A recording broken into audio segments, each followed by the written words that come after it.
We are in Job chapter 2 tonight. We begin the second chapter of the book of Job after spending a few weeks in chapter 1. We continue looking at Job, and this is it's an interesting chapter. Let's read through it, and then we'll get into the outline. Again, there was a day when the sons of God came to present themselves before the Lord, and Satan came also among them to present himself before the Lord.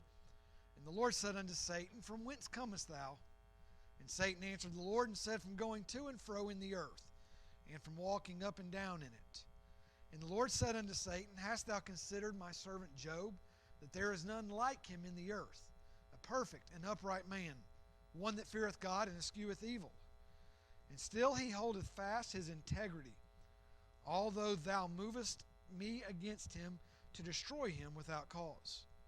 And Satan answered the Lord and said, Skin for skin, yea, all that a man hath will he give for his life.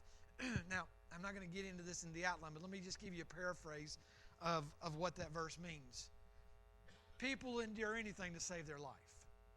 People do anything to save their skin, is what he's saying. You can take away all their possessions, as long as you don't touch their life, they'll allow anything. That's what Satan is saying. Then he says, Put forth thine hand now, touch his bone and his flesh, and he will curse thee to thy face. And the Lord said unto Satan, Behold, he is in thine hand, but save his life. So went Satan forth from the presence of the Lord, and smote Job with sore boils from the sole of his foot to his crown. Now, I have seen pictures of smallpox, what people endured with smallpox.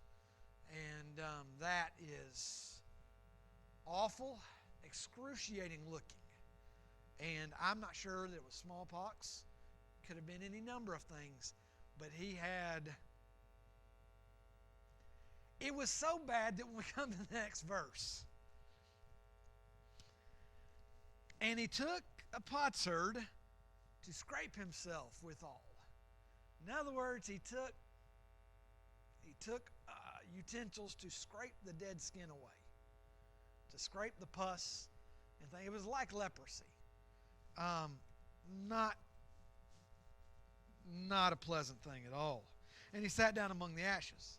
Then said his wife unto him, Dost thou still retain thine integrity? Curse God and die. But he said unto her, Thou speakest as one of the foolish women speaketh. What? Shall we receive good at the hand of God? And shall not we receive evil? Now, it's not speaking of evil the way we interpret evil. We interpret evil as wickedness, as unrighteousness, as things that are sinfully wrong. That's not what he's referring to whenever our Bible says evil. It's referring to difficult times. He says, God gives good times. Shall we not receive good times as well? In all this, did not Job sin with his lips? Now when Job's three friends heard of all this evil that was come upon him, again, there's the word evil, but it's not really referring to wickedness. They came every one from his own place. Eliphaz the Temanite, Bildad the Shuhite, Zophar the Naamathite, for they had made an appointment together to come to mourn with him and to comfort him.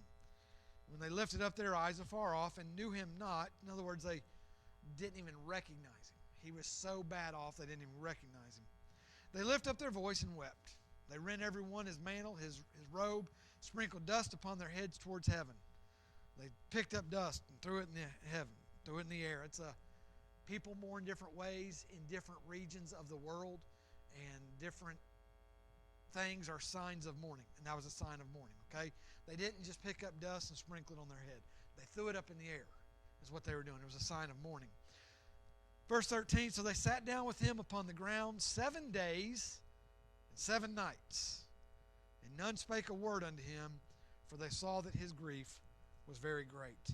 We see Job's continued afflictions tonight. Now, chapter 1 was awful.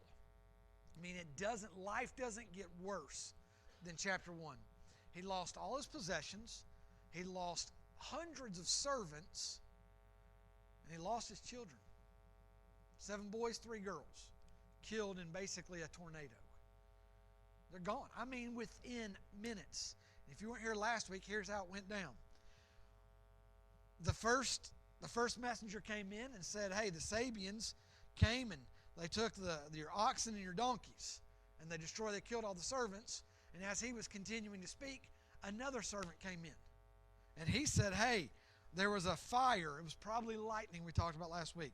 There was a fire, and it burned up all your sheep and your servants except me. And before he could finish speaking, another guy comes in. He says, the Chaldeans came and they took all your camels and they've killed all your servants. And while he was speaking, the last servant came in and said, hey, your children were all meeting in the eldest son's house, and as they were eating and drinking, the wind came up and it blew the house down and killed everybody except me. And in a span of about, if these words are the only words that were spoken, in a span of about a minute, Job finds out everything he holds dear in his life, except his wife, is gone. Terrible, terrible thing. Number one, Job's adversary. Job's adversary. Now understand this. When I say Job's adversary, Job did nothing to speak against the devil. It's similar whenever I say David's enemy Saul. David did not see Saul as his enemy. Saul made himself the enemy of David. Well, here you have Job's adversary, but not because Job was out screaming against the devil and railing against him and talking about the evil of Satan and his demons. Nothing like that. Satan saw the righteousness of Job. He saw that Job was a good man. And God said, well, let me get into it. All right, before I get ahead of myself. Letter A, the devil's persistency. We looked at in chapter 1, there was a day. There was a day whenever, verse 6 of chapter 1, there was a day when the sons of God came to present themselves before the Lord. Okay? Now, in heaven, there's no such thing as day and night. They don't delineate the days. But God's so good to us that He gives us a way to understand what's going on. And so He says there's a day. And so in this day, the sons of God, the angels come and present themselves, and we talked about that, and I'll get into that. And the devil comes with them. And he basically is giving an account of what he's done. And the Lord said, where'd you go? What have you been doing? Which is the same thing He says in verse 2 of chapter 2. And the Lord said unto Satan, from whence comest thou? And the devil gives the same answer in chapter 2 that he gave in verse 1. He says, I have gone to and fro. And it's interesting. We don't know the time frame. There was a day when the sons of God presented themselves, and then we have in verse 1, again there was a day. Now, we don't understand this. We don't understand how this happens. We don't understand how often it happens. In the history, from the time that angels were created till now, we have no idea how many times this has happened. But we have again, the devil is persistent. He is resolved. He's resolved, and the devil is relentless. I probably should have put in here, maybe, I don't know, the devil is real. We fictionalize the devil many times in media. We give him a red outfit. He's red. He's got horns. He's got a pitchfork and a forked tail and all this stuff. And that is not the devil.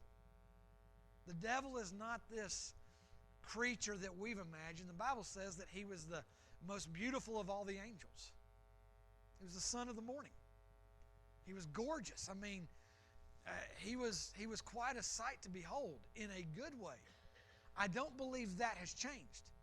I don't believe that he is red and all these things. I believe he presents himself still the same way. But again, the devil's real. He's resolved. He's relentless. He doesn't give up. To the point that he thought he had Jesus defeated.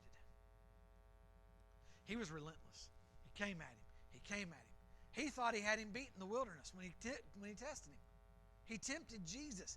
He thought, he's so weak, I've got him right now. He tempted him with bread. He tempted him with power. He tempted him with possessions. And he thought he had him. Well, he didn't get him. Jesus quoted Scripture and fended him off. But he never even gave up on Jesus. Do you think he's going to look at us and go, oh man, they're just too good a Christian. I can't get near them. No way. He's going to keep coming and keep coming and keep coming and keep coming. Let her be the devil's purpose. The Lord said unto Satan, from whence comest thou? And Satan answered the Lord and said, from going to and fro in the earth, and from walking up and down it. I'm going to turn over and read a verse out of the New Testament to you that we looked at a few weeks ago. 1 Peter chapter 5, verse 8. Be sober, be vigilant. In other words, be aware. Because your adversary, Job's adversary, the devil, because your adversary, the devil, walketh about, as a roaring lion, walketh about, seeking whom he may devour. And that is what the devil's saying. He says, where are you coming from? What have you been doing? He said, I've been going to and fro. I've been walking about as a roaring lion, looking for someone to devour. That's what I've been doing. Whatever the time previous was in history, in the year, whatever that was, months or days or years before this happened, is whenever he came to God the first time and God said, have you considered Job? Well, he gave him all those trials, now he's come back. And God said, all right, what about Job? What about him? And we have here the devil's permission. Lord said to Satan, have you considered Job? Hast thou considered Job, my servant? There's none like him in the earth, a perfect, upright man, the one that feareth God and escheweth evil, and still he holdeth fast his integrity, although thou moved me against him to destroy him without cause. We see the devil's permission, and we see God's man. When God writes of somebody, we have to take it at face value. And God, whoever penned the words, we know God inspired them to pen the words. Whoever penned the words of this book, God told them to say, now you write, my thought of Job is, he's an upright man. Perfect. And the word perfect does not mean what I have here, he was faultless. That's a stretch. Okay? He wasn't without fault. But in God's eyes, he was a righteous man. He was faultless. Second of all, he was faithful. It's good to know this. God takes note of who we are. God takes note of what we do. And I'm not talking about just the bad stuff. You know, when I say we, I'm talking about a lot of our generation, the older generation. We're taught that whenever you do something bad, God's writing it down. He's going to bring it up again against you. He's going to hold that over your head. Look at what God said about him. He said, even though you moved against him, even though you asked me to move against him, Job has held his integrity. Now, I don't know about you, but if I went through what Job went through, I'd have a hard time. I'm just being honest. I'd have a hard time maintaining my integrity. I know my heart. I know that God gives grace when it's needed. And that's probably why I feel the way I feel about how I would respond. I'd love to respond the way Job did, to bless God. I'd want to respond that way, but I fear that I may not respond that way. But God takes note of his response, and he says, even though you took everything from him, he maintained his integrity. He behaved wisely, even though everything was gone. Second of all, God's message. He says, he's yours. And the Lord said to Satan, behold, he is in thine hand. But at the same time, he says, he's yours. Take comfort in this. He says, he is mine. Even in saying, put forth thy hand against him, he still says you can't take his life. You cannot end him because he's mine. See, God knew Job. God knew Job better than Job knew Job. Maybe God knows me better than I do. Not maybe, he does. Maybe God knows that if I were hit with something like this, I could respond that way. If he does, he knows me better than I know myself. But God knows Job. He knows how righteous. He knows his attitude, his character, all of those things. And he doesn't give the devil permission to do something to Job because he's mad at Job. The devil has sold us on this idea that if God allows something bad in your life, it's because he's mad at you. Because you've done something wrong. And we've got this idea that God's just waiting to crush us like a fly on a counter. And as soon as he can, he's just going to do that right there. And we've got the idea that that's what God's going to do because the devil has told us, oh, he's just a judge. He's waiting to beat you up and everything. But that's not God. But when God does allow testing in our lives, when God allows the workers of evil to do something to us, he knows something we don't know. And he allows them to do that so that we can draw closer to him. Letter D, the devil's plague.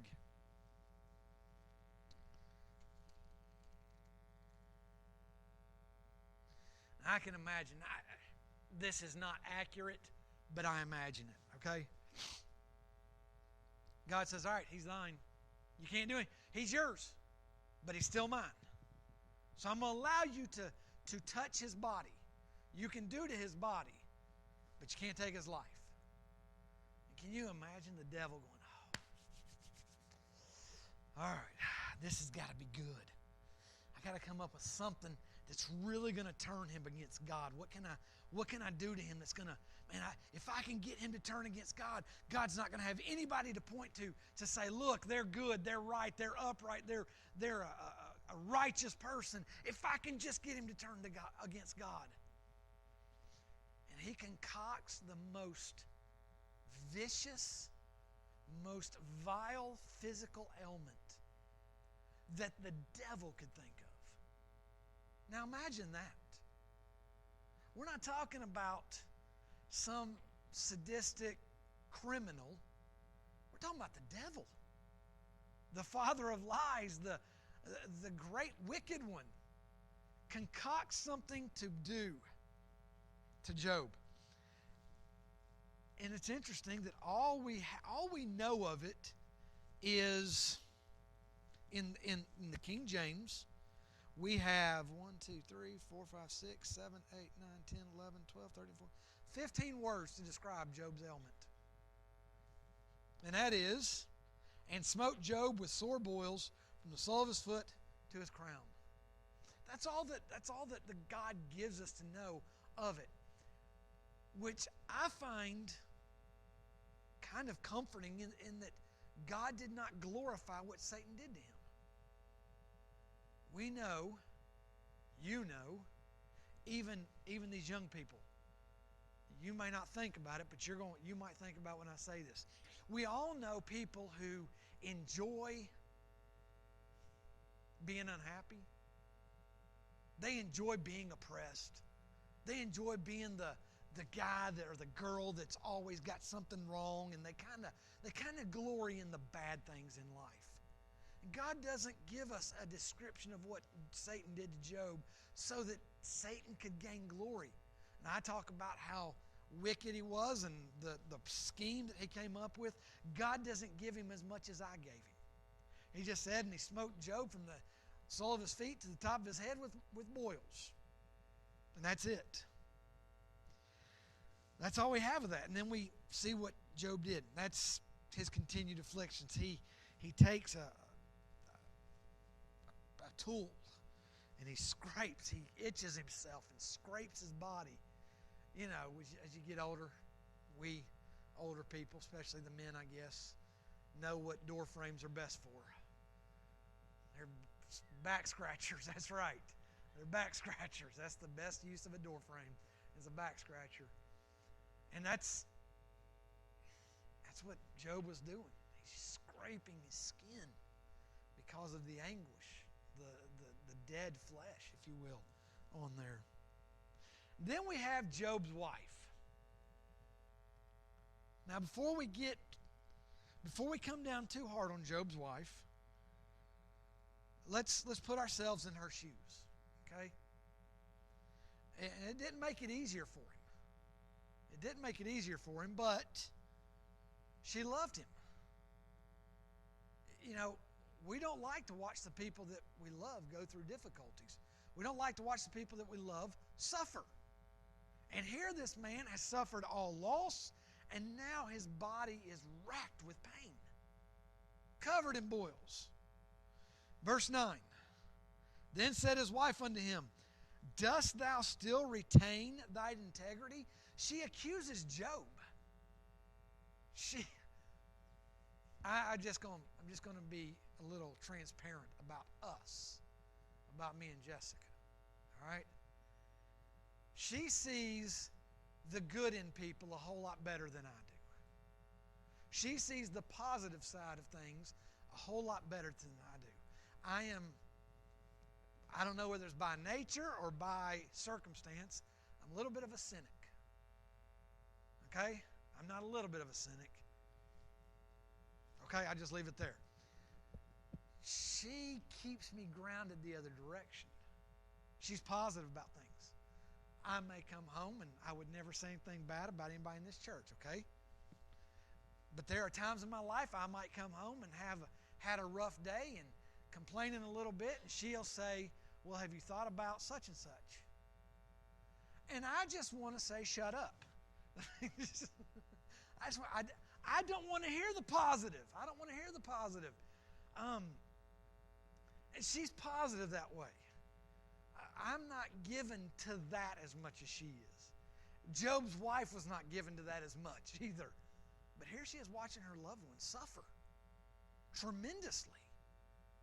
And she loves him, and she says, look, man, you just need to die.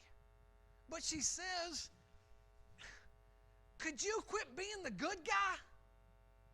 And she accuses Job, and sometimes I say that to her. I say that to Jessica. Could you quit being so nice? Quit being so positive. Just let me kind of, writhe around in my own self-pity for a little while. And she says, listen, quit being positive. And she says, you know what you need to do? You need to end it.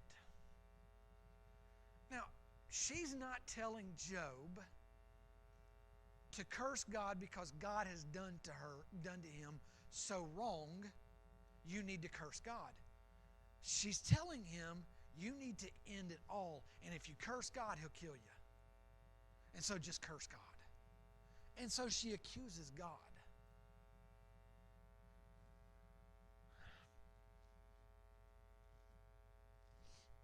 Not an easy thing to deal with. I mean, if you are going through a difficult time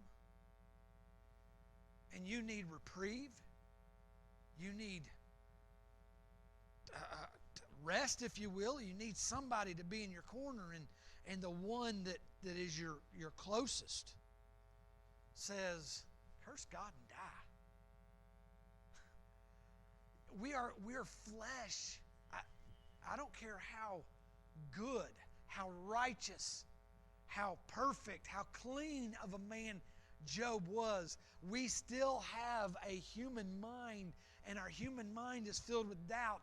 Our human mind is filled with questions.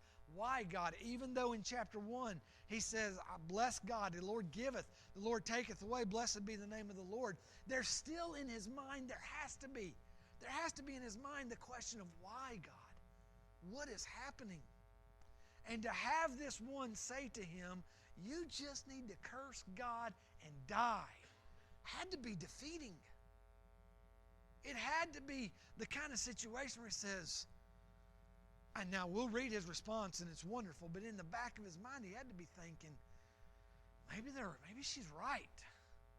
Maybe I just need to end it all. Maybe I just need to die. We look at his response very quickly. It's not in your notes, but we look at his response very quickly. He said to her, "You speak like a foolish woman." What? Shall we receive good at the hand of God and not receive evil as well? Again, the word evil is not wickedness. It's testings, tough times. Job had a better understanding. Before this book is written, okay, this is thousands of years before this book is completed. Job had a better understanding of God than most Christians do.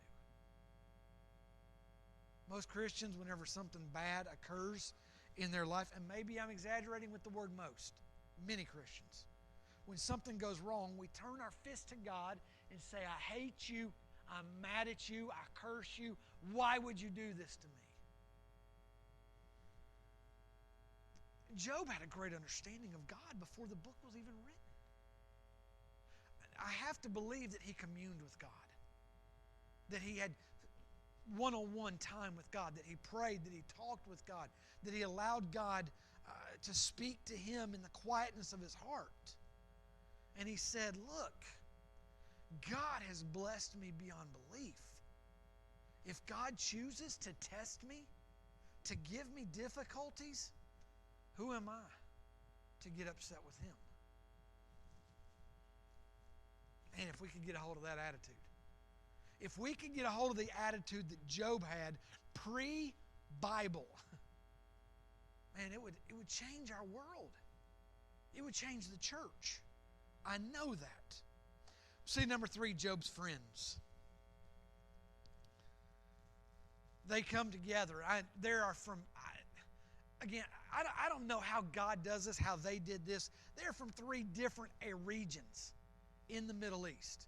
3, we looked at that a couple of weeks ago. 3 completely different regions his friends were. Yet somehow they came together to make an appointment, it says. They came together, they had made an appointment together to come to mourn with him and to comfort him. Now they didn't have Facebook, they didn't have YouTube, Snapchat, they didn't have email, they didn't have texting, they didn't have Instagram or any of these things, yet they made an appointment to get together with Job, to go see him. And as they're coming towards his house, coming to where he was, they look. Look at the verse 12. "And when they lifted up their eyes afar off." Now, I can't give you a numerical value on afar off. I can't say it was 100 meters, 100 yards, half a mile. I can't give you any number. But it was far enough away for the Bible to say afar off. And when they looked and saw him afar off, even from a distance, they thought, "Oh my word, man, he looks terrible." He was so bad that they couldn't recognize him. And even as they got closer, the realization of how awful it was hits them. And they begin to mourn before they're not mourning for his family. That was a previous experience. He lost everything. He lost his family. My personal belief is that they came together to visit Job as a result of what had happened, and when they got there, they see what had happened to him. I could be inferring something that's completely wrong, but I think they came to comfort him about what had happened, and when he got there, they saw what had become of the man. And they mourn for the man. They don't mourn for his loss. They mourn for the man. That's how bad it was. They must have looked at him and thought, "Well, he's going to die.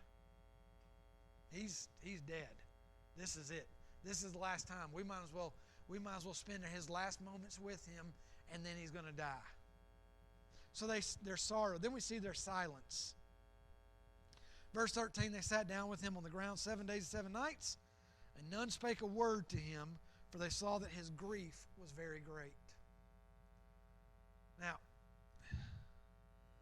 7 days and 7 nights. They come and they sorrow, and then they sit down with him, and here they are, his friends. And they sit down and they see the grief that he's going through, the difficulty, his person, how awful it is. And they sit in silence for 7 days. It doesn't appear. There's no, Job, what can we do for you? Job, let me go get something for you. Let me take care of this. How can I help you? How can I make you more comfortable? There was none of that. They just sat there.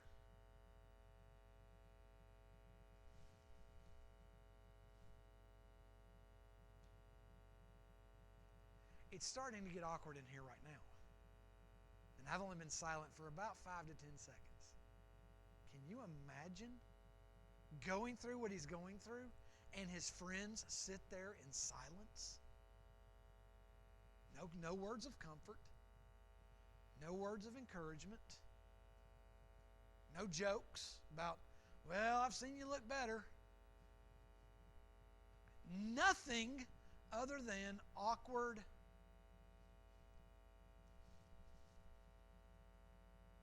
I realize that there's been situations where I've been in where it's hard to know what to say. But I think that after about 4 hours, if I didn't have anything better to say, I'd be like, listen, dude, I'll be back. All right? Call me. Text me. Email me when you're ready to talk. To sit 7 days in complete silence, that had to be tough on Job. I know he's grieving. I know it's a difficult thing. But when your friends sit there and can't say anything to you, how much more difficult and frustrating must that have been for Job to go through that? And so that's Job's continued afflictions. And to be honest with you, they don't do much better when they start speaking. They might have just done better to stay quiet. But we'll start there next week. Lord, thank you for the story of Job. Thank you for the truth of it.